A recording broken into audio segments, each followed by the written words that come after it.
doit développer 3 stratégies anti-crise. Bonjour, ce magazine 13 minutes éco de janvier nous emmène à la découverte d'une entreprise de l'agroalimentaire. Tradition de Vendée, c'est une charcuterie artisanale haut de gamme constituée en 3 sociétés. Nous allons découvrir cette structure originale avec son gérant, monsieur Didier Cousin.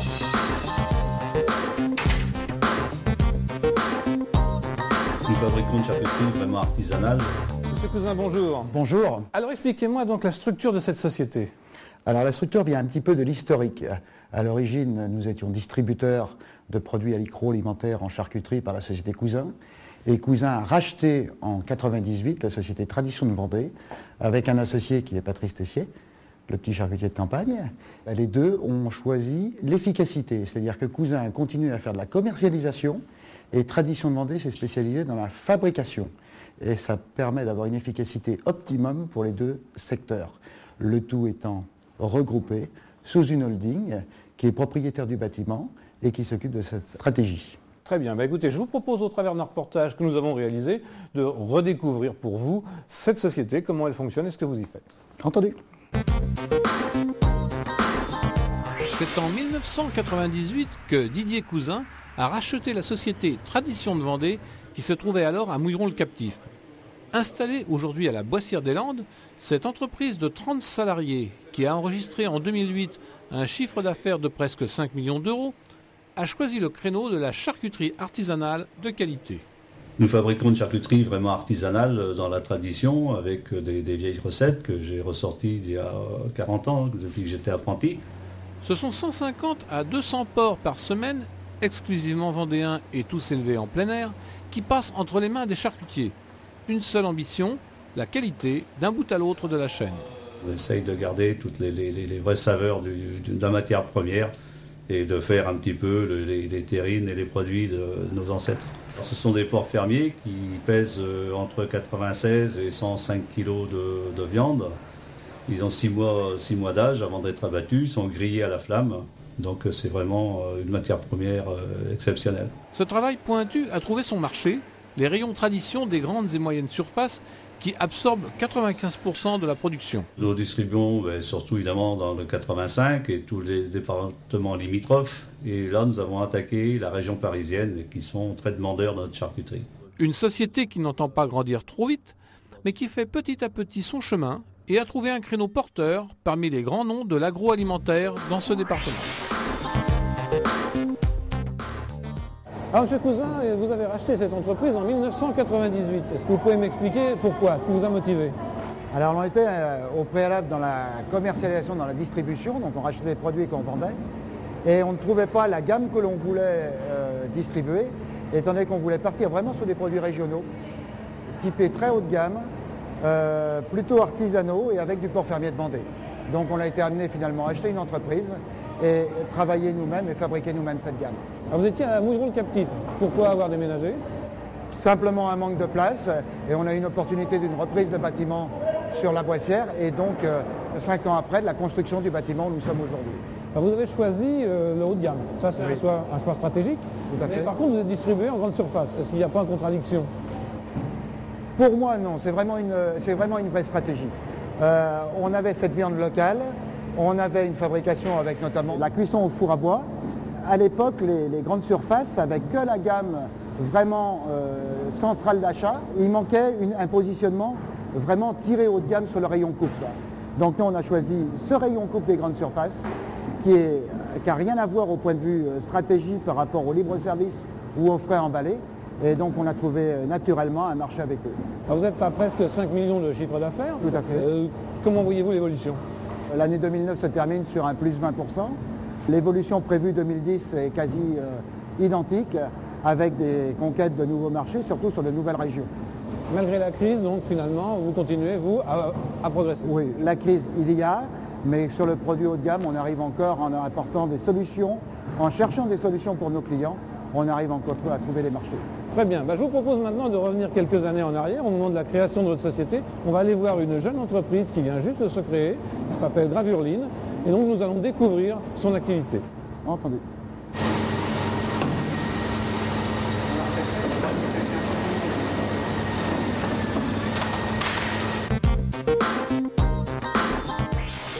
Créée en janvier 2002 par Alain Robert et Jacques Ducept, un ouvrier graveur et un transporteur, la société Gravurline, aujourd'hui installée en zone Belle Place 2, est un pur produit de la pépinière d'entreprise. Elle y est restée jusqu'en juin 2008. Mais il a bien fallu quitter le cocon, d'autant que les affaires allaient plutôt bien. Grâce à Orion, un terrain a été trouvé dans la nouvelle zone industrielle. Et malgré la crise, la petite entreprise continue à bien progresser.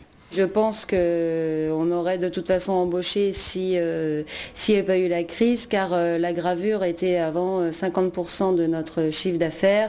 Et là, maintenant, on redescend à environ 30%. Aujourd'hui, après le départ en retraite de Jacques Ducept, il reste 3 personnes dans la société. C'est vrai que ce qu'on espère, c'est que sur 2010, on a quand même des bonnes prévisions parce qu'on a reçu des marchés d'appel d'offres. Donc toujours au niveau de la signalétique, et on espère surtout que le bâtiment et l'industrie va repartir, ce qui nous fera en fait retravailler en sous-traitance au niveau de la gravure. L'avenir, s'il n'est pas totalement dégagé, reste prometteur. Gravurline est une société qui confirme les statistiques d'Orion. 85% des entreprises qui passent par la pépinière sont encore viables 3 ans après leur création.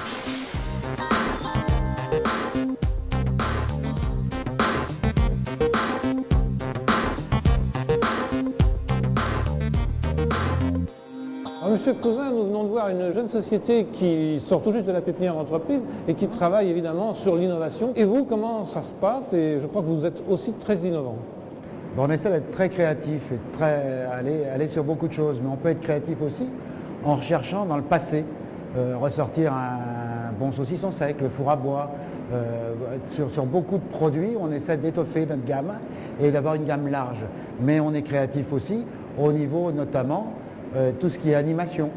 Je vois on est revenu sur des trancheurs manuels pour faire les animations en grand magasin, pour être vraiment au centre des allées. Et c'est vrai que la création chez nous, aussi bien sur les thématiques, sur les posters, sur le dessin, on essaie d'être innovant et de se démarquer. D'accord. Alors vous êtes distribué sur quel périmètre? Aujourd'hui sur le Grand Ouest, un grand Ouest, parce qu'on va de Bordeaux jusqu'à Rennes, on passe par la région quasiment de Clermont-Ferrand et on remonte de plus en plus sur Paris. Oui, c'est ça. Votre projet maintenant, c'est Paris. C'est Paris. C'est Paris parce que l'été, on a une grosse activité sur la côte et que le bâtiment doit être proportionné par rapport à cette activité-là. Et on cherche à remplir le bâtiment les mois où il y a moins d'activité. Tout le souci chez nous, c'est que les éleveurs suivent par rapport au port fermier de Vendée. Donc on essaie de tout mettre au même niveau pour que ça avance normalement. Mais Paris est notre projet 2010 qui a déjà commencé en 2009. Alors l'identité régionale vendéenne, ça marche à Paris parce que bien sûr. L'image vendéenne, c'est l'image des petites maisons bleues, c'est l'image aussi de la nature. Donc oui, ils sont contents de retrouver à Paris le produit qu'ils ont mangé pendant les vacances sur la côte, dans les rayons coupe. Très bien. Votre entreprise prouve qu'avec un peu d'innovation et beaucoup d'idées finalement et d'énergie, on arrive à passer la crise. La crise ne sera peut-être plus qu'un mauvais souvenir dans quelques temps. On va écouter Marc Toiti, économiste, qui nous parle justement de sa conception de cette sortie de crise et comment il voit les entreprises vendéennes dans ce travail-là. D'accord. Ce que je dis aux chefs d'entreprise à travers la France, et notamment en Vendée, on doit développer 3 stratégies anti-crise, des stratégies contre la récession, des stratégies de niche sur des produits, des services qu'on est les seuls à faire et pour lesquels on a un savoir-faire, et il faut le faire savoir. Et c'est vrai qu'ici, en Vendée, justement, on a la chance d'avoir pas mal de niches. Ensuite, de l'innovation, de la recherche-développement pour avoir constamment un train d'avance d'un point de vue technologique par rapport aux concurrents internationaux. Et 3, justement, le développement à l'international, ne pas simplement se contenter de la France, puisqu'on a une croissance relativement molle, mais ouvrir, dépasser nos frontières et ouvrir notre champ d'action. Alors, Monsieur Cousin, Marc Toiti vient de nous expliquer sa recette de sortie de crise. Il parle de créneaux, de bonnes idées. Qu'en pensez-vous? Oui, je pense qu'il faut avoir la bonne idée, mais il faut surtout aller au bout de ces idées. C'est-à-dire qu'il faut se donner les moyens et techniques et financiers pour aller vraiment au bout de ce qu'on veut faire. Pas choisir à un moment la simplicité ou l'économie, parce que là, c'est souvent voué à l'échec. C'est-à-dire qu'on fait la même chose que ce que font les autres, et il y en a déjà, ça ne sert pas à grand-chose.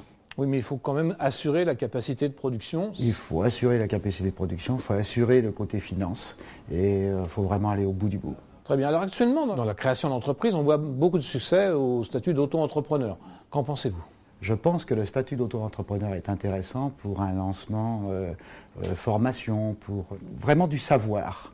Dès qu'on passe au niveau technique, de toute façon, il faut de l'argent et à un moment, il faut investir pour y arriver. Et si on pense créer des entreprises en auto-entreprise sans argent, moi, j'y crois pas.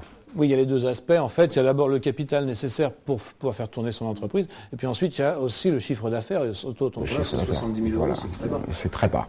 C'est très bas. Ça va correspondre à certaines activités, mais à très peu d'activités quand même. Eh bien, Monsieur Cousin, merci de nous avoir accueillis dans votre entreprise. Ceci va conclure ce 13 minutes éco du mois de janvier.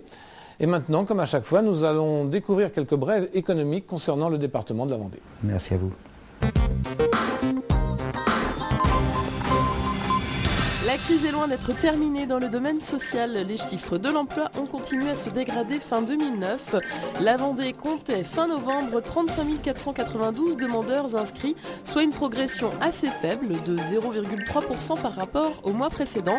Par contre, en glissement annuel, la Vendée affiche toujours la hausse la plus importante de la région avec plus 28%. Par bassin d'emploi, c'est toujours l'Est du département qui souffre le plus de la crise. C'est aussi dans ce secteur qu'on trouve le plus de chômage féminin et d'inscrits longue durée. Mais l'Est est aussi la seule zone qui se reprend un peu. Le nombre de demandeurs d'emploi y a diminué de 1,4% depuis le mois dernier.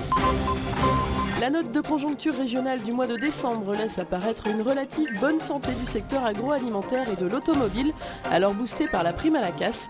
Mais l'activité globale continue à diminuer, ainsi qu'en témoigne la baisse de 2% par rapport à novembre 2009 de la collecte de la TVA. Dans une conjoncture qui reste morose, une bonne nouvelle pour une entreprise vendéenne. Le groupe Dubreuil a enregistré en 2009 d'excellents résultats de sa compagnie aérienne. Avec un chiffre d'affaires de 250 millions d'euros, Air Caraïbes a contribué au cours de cette année au quart des activités du groupe. En 2009, Air Caraïbes a transporté plus d'1 million de passagers.